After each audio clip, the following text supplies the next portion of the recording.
Alright guys, this is a 2012 Jeep Wrangler. I'm going to do the rear brakes here today. Alright, let's see here. After you struggle with the wheel to get off because it's all rusted over here. Okay, it's got the oxidation from the aluminum wheel. You got to hit it with like a little hammer, a block of wood, and knock the wheel off. After you get to that, I showed you a trick earlier in another video of how to push the piston in without the special tool. Okay, just a little screwdriver, shove it between here and you pushed it in.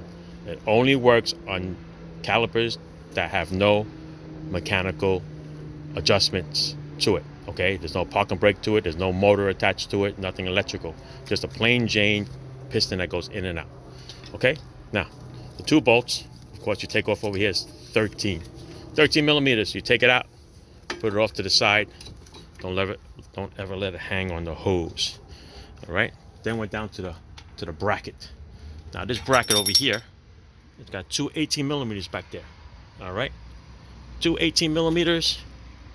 There's one there and one there.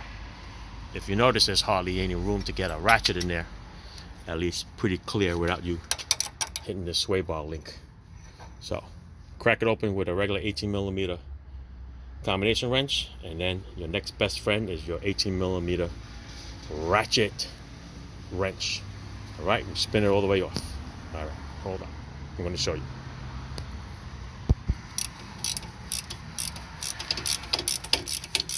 The best way to do it. Okay, there's not enough room in there. Spin both bolts off, and then this bracket will come off in your hand. Okay, and then we're going to deal with the rotor. Okay, spin them off. I need my other hand to get the other bolt and catch this bracket so we don't break our feet. Okay. All right, so once you get the bolts off, the bracket will come out with the shoes. Otherwise, you could take the shoes off separately if you want. All right, these brakes are almost down, right down to the end. I'm going to show you what this one looks like.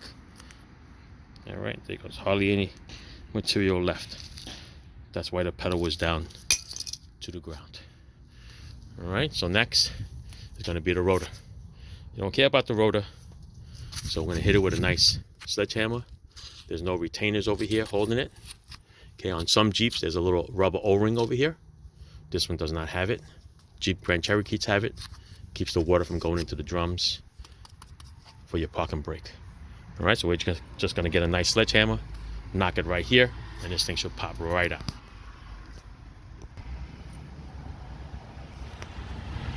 Of course, a couple of big hits with the little mini sledge, and yeah, it eventually comes out. All right, it's going to come out right here, right in my hand. But yeah, it's going to be rough because of all this rust over here. Hey people, there it is. That's what the back of the rotor looks like, which is where you normally don't see. Okay, see all the rust over there?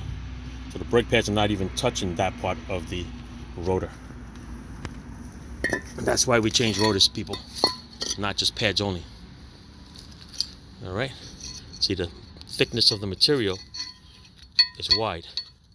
It should be grabbing this surface here too to help you stop, but instead it's just working on these little pieces over here because the rust is taking it.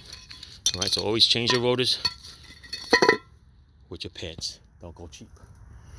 All right, that's it. That's where we are. Take a little brake cleaner, clean this all up a little bit. If you want, you can adjust the park and brake shoes a little tighter. Just make it 1 or 2 notches, but be careful. You got to know what you're doing. All right, but clean the surface up, and there's your park and brake. Right, hit it with brake cleaner, and put everything back just the way you took it out. Rotors, the caliper, the 2 bolts.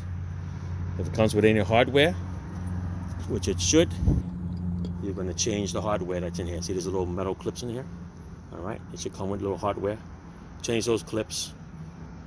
Take a little wire brush and clean up this whole area. Okay, you don't want any problems. What I noticed on this one, look at this one. Must have been binding. Look at that bracket. Looks like it's bent. Unless it's normal.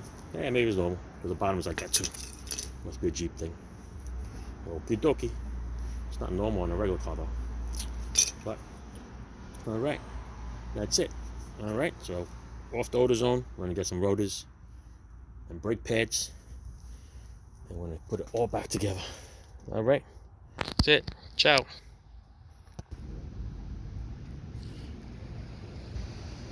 All right, so these are the rotors that are in the back, 53041. Don't forget to use your brake cleaner, clean up all the oil off the surface of the rotors. Matter of fact, do the whole rotor, okay, inside and out. Don't be cheap, okay? Spray it all up, get rid of it. Don't forget to change the hardware, which is the 4 clips right there.